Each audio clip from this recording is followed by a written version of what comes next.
Ahojte, som Samantha Clayton, fitness expertka, bývalá profesionálna šprinterka. Spolupracujem s Herbalifeom, aby som vám pomohla dosiahnuť zdravý a aktívny život.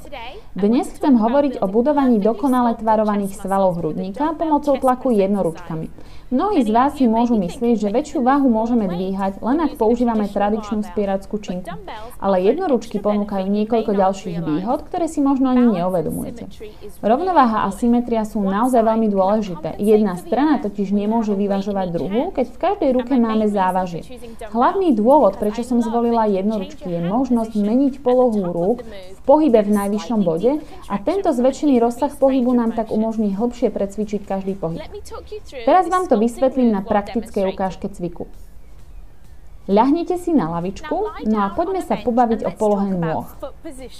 Nohy môžete nechať takto na podlahe, alebo si ich jednoducho vyložte na lavičku. Nohy si dajte do takej pozície, aby ste sa cítili pohodlne a aby ste chrbát na lavičke vedeli jednoducho udržať rovný bez použitia bedrových svalov. Činky držte v jednej línii s hrudníkom. Dlane smerujú hore. Činku vytlačte hore a spustite naspäť dole, takto. Ak sa chcete zamerať viac na vnútorné prsné svaly, skúste dlane pri pohybe v hornej časti cviku otočiť dovnútra. Tlaky na lavičke môžete vykonávať rôznou rýchlosťou. Pamätajte ale, že kľúčom k budovaniu svalov je čas, kedy sú svaly napnuté. Takže pomalý a kontrolovaný pohyb je ideálnejší, pretože svaly udržíme napnuté po dlhšiu dobu.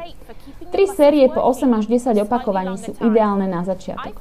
Bavte sa, ale zároveň vždy dbajte na pozíciu tela a dýchanie.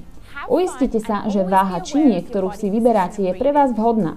Uprednostnite pomalý, ale pravidelný prístup, pretože správna forma vám pomôže dosiahnuť skvelé výsledky.